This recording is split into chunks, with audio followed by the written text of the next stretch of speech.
नमस्कार. श्री स्वामी समर्थ सर्वांना. आपल्या सर्वांचे लाडके असणारे गणपती बाप्पा 2024 मध्ये 7 सप्टेंबर 2024 या दिवशी यांचं आगमन होत आहे. आपण सर्वजण गणपती बाप्पांच्या उत्साहासाठी तयारी करत असालच. त्याचप्रमाणे आपल्या लाडक्या बाप्पांच्या आगमनाची तयारी आपण सर्वजण जोरदार करत असालच. त्याचप्रमाणे काही ठिकाणी गणपती बाप्पांचं बुकिंग देखील चालू असेल.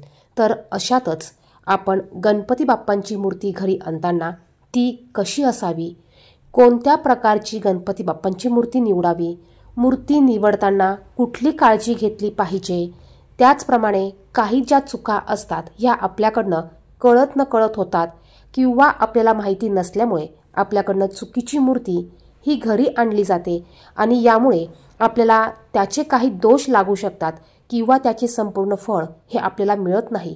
यासाठी आपण आजच्या व्हिडिओमध्ये गणपती बाप्पांची मूर्ती घेताना निवडताना ती कशी निवडावी, कशी असावी याच विषयीची संपूर्ण माहिती पाहणार आहोत.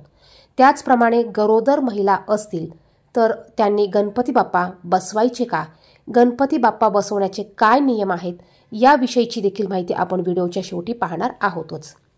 सर्वात अगोदर सर्वांना श्री स्वामी समर्थ. कमेंट बॉक्समध्ये श्री स्वामी समर्थ, श्री गणेशाय नमः नक्की लिहा. यावर्षी 7 सप्टेंबर रोजी गणपती बाप्पा आपल्या सर्वांच्या घरामध्ये बसणार आहेत. तर बघा, गणपती बाप्पांची मूर्ती निवडताना ती सर्वात अगोदर म्हणजे सुबक, आकर्षक असावी, सुंदर दिसणारी असावी.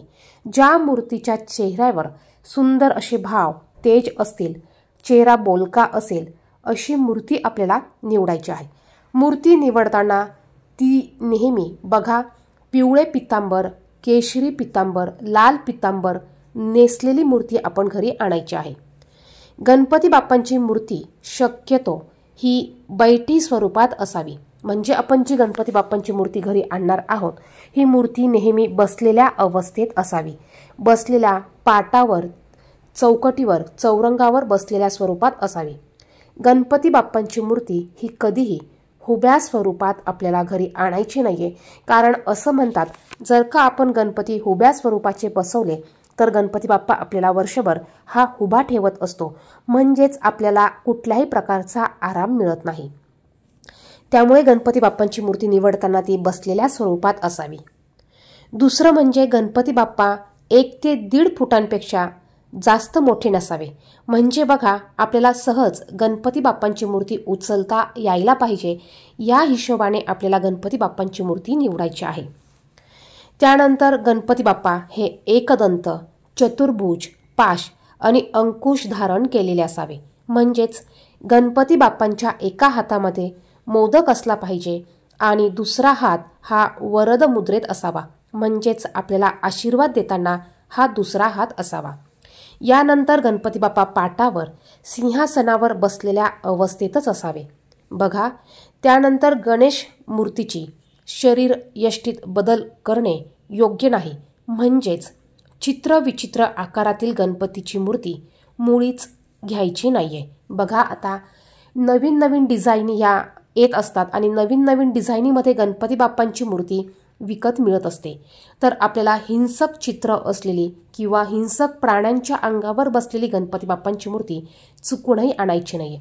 कारण आपण गणपती बाप्पांची दररोज पूजा करत असतो आणि गणपती बाप्पांची पूजा करताना आपल्याकडनं या हिंसक प्राण्यांची देखील पूजा केली जाते.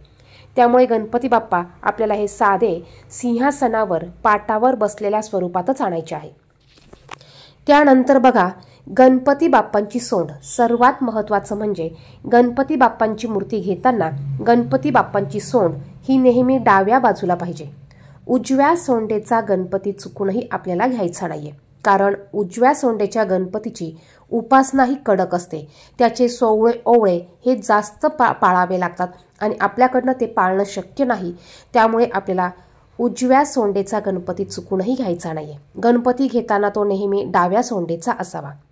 त्यानंतर मूर्ती घेताना ती भंगलेली नसावी, मूर्तीचा रंग उडालेला नसावा किंवा मूर्तीला बघा एखाद्या ठिकाणी खिलची पडलेली असते, खपली उडाली असते. तर अशी मूर्ती आपल्याला चुकूनही घ्यायची नाहीये. मूर्ती घेताना ती व्यवस्थित बघून घ्या, तिचे हात, तिचे बोटं किंवा एखाद्या ठिकाणी काही तुटलेलं नाही ना, कानापाशी तुटलेलं नाही ना, अशी मूर्ती बघून आपल्याला घ्यायची आहे. आता पहा, बाजारामध्ये शिव पार्वतीसोबत बसलेल्या गणपतीची मूर्ती देखील मिळते. आपल्याला शिव पार्वतीसोबत बसलेल्या गणपतीची मूर्ती घ्यायची नाहीये, कारण शिव पार्वतीसोबत गणपतीची पूजा करणे निषिद्ध मानलं जातं.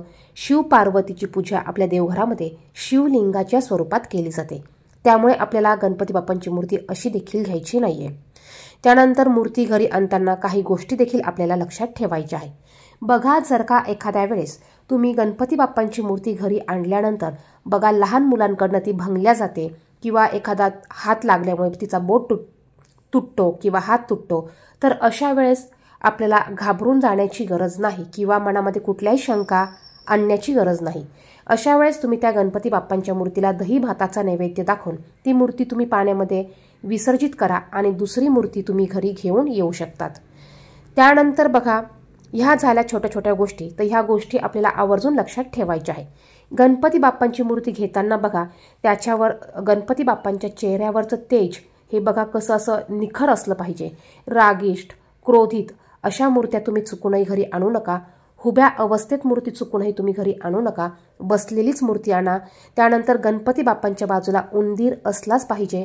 उंदीर असलेलीच मूर्ती आपल्याला घरी घेऊन यायची आहे. यानंतर बघा, जर का कोणी गरोदर महिला असतील आणि त्यांच्याकडे जर का गणपती बसवण्याची पद्धत असेल, तर अशांनी गणपती बाप्पांची मूर्ती आणायची आहे, ती बसवायची आहे आणि त्यांना त्या वर्षी गणपती बाप्पांच्या मूर्तीचं विसर्जन फक्त करायचं नाहीये. मग तुम्ही गणपती बाप्पा उठल्यानंतर ती मूर्ती तुमच्या देवघरामध्ये जागा असेल तर एका बाजूला ठेवू शकतात किंवा तुम्ही देवघराच्या वरच्या एखाद्या कप्प्यात तुम्ही एका बॉक्समध्ये किंवा एखाद्या व्यवस्थित ठिकाणी जिथे कोणाचा हात लागणार नाही, कोणी त्या मूर्तीला हात लावू शकत नाही किंवा कोणामुळे त्या मूर्तीला इजा पोचू शकत नाही, अशा ठिकाणी तुम्हाला ती मूर्ती ठेवायची आहे.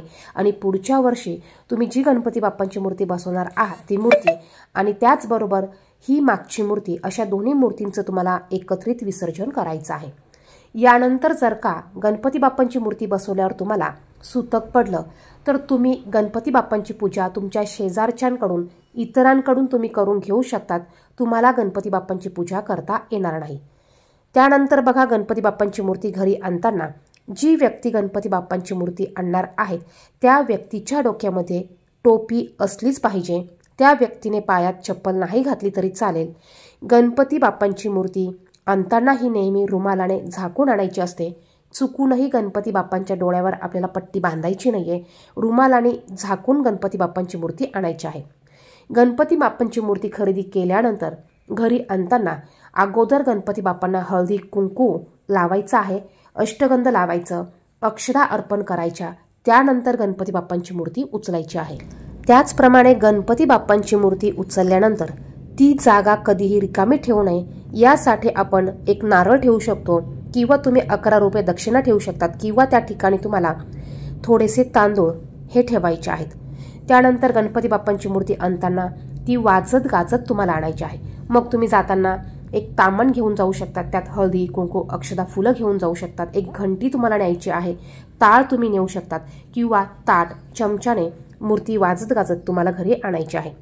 गणपती बाप्पांची मूर्ती घरी आणल्यानंतर तुम्हाला ती कधीही तशीच घरात घ्यायची नसते. जी व्यक्ती गणपती बाप्पांची मूर्ती घेणार आहे ती व्यक्ती आणि गणपती बाप्पांना तुम्हाला घरापाशी आल्यानंतर घराच्या बाहेर तुम्हाला थांबवायचं आहे. त्यानंतर तुम्हाला गणपती बाप्पांना हळदी कुंकू लावून त्या व्यक्तीच्या पायावर पाणी टाकून गणपती बाप्पांच्या पायावर थोडंसं पाणी शिंपडून तुम्हाला गणपती बाप्पाचं आणि त्या व्यक्तीचं औक्षण करायचं आहे. एखादा भाकरीचा कुटका आणि पाणी तुम्हाला ओवाळून बाजूला टाकायचं आहे. त्यानंतर तुम्हाला गणपती बाप्पांची मूर्ती आणायची आहे. गणपती बाप्पांची मूर्ती घरी आणल्यानंतर आणल्या तुम्हाला तिला जिथे स्थापना करायची आहे तिथे ठेवायची नाही. अगोदर गणपती बाप्पांची मूर्ती जिथे तुमचं देवघर असेल त्या ठिकाणी एक पाट ठेवा. त्या पाटावर थोड्याशा अक्षता ठेवून गणपती बाप्पांची मूर्ती ठेवा. बघा, ज्यावेळेस तुमचं डेकोरेशन होईल, ज्या ठिकाणी तुम्ही डेकोरेशन केलेलं असेल त्या ठिकाणी तुम्हाला नंतर गणपती बाप्पांच्या मूर्तीची प्राणप्रतिष्ठा करून मग स्थापना करायची आहे. प्राण प्रतिष्ठा करत असताना आपण गणपती बाप्पांमध्ये जीव हा फुकत असतो. त्यामुळे तुम्हाला गणपती बाप्पांची मूर्ती आणल्या लगेच तिला ज्या ठिकाणी तुम्ही मांडणार आहात त्या ठिकाणी तुम्हाला ठेवायचं नाहीये. गणपती बाप्पांची मूर्ती घेताना ती नृत्य करणारी नसावी. त्याचप्रमाणे गणपती बाप्पांचं विसर्जन करतावेळी गणपती बाप्पांचं विसर्जन सहज आणि पटकन करता येईल अशा स्वरूपाची गणपती बाप्पांची मूर्ती असावी. म्हणजेच शाडू मातीची मूर्ती तुम्ही निवडू शकतात, जेणेकरून आपण घरच्या घरी बादलीत टपात पाणी घेऊन देखील गणपती बाप्पांचं विसर्जन सहजरित्या करू शकतो आणि हे मातीचं पाणी पुन्हा आपण शेतामध्ये किंवा आपल्या झाडांमध्ये टाकू शकतो. गणपती बाप्पांची मूर्ती घेताना अशा प्रकारची मूर्ती घेऊ नका की जेणेकरून ज्याचं विसर्जन सहज होणार नाही आणि नंतर पुन्हा गणपती बाप्पांचं विसर्जन केल्यावर बघा, नदीवर, समुद्रात, तलावात गणपती बाप्पा तरंगताना दिसतात. काहींचे तोंड तुटलेले असते, काहींचे हात तुटलेले असतात, काहींचे पाय तुटलेले असतात. बघा, याचे दोष पुन्हा हे आपल्यालाच लागत असतात. त्यामुळे गणपती बाप्पांची मूर्ती घेताना ती तुम्ही शाडू मातीची घ्या, जेणेकरून तिचं विसर्जन हे योग्यरित्याने आपल्याला करता येईल. तर ह्या काही वस्तू, ह्या काही गोष्टी आहेत, ह्या गोष्टींची काळजी घेऊन आपल्याला गणपती बाप्पांची मूर्तीही निवडायची आहे. व्हिडिओमध्ये सांगितलेली माहिती तुम्हाला जर का आवडली, महत्त्वपूर्ण वाटली तर व्हिडिओला नक्कीच लाईक करा. चॅनेलवर नवीन असाल तर अशीच माहितीची व्हिडिओ बघण्यासाठी चॅनेलला सबस्क्राईब करा. धन्यवाद. श्री स्वामी समर्थ.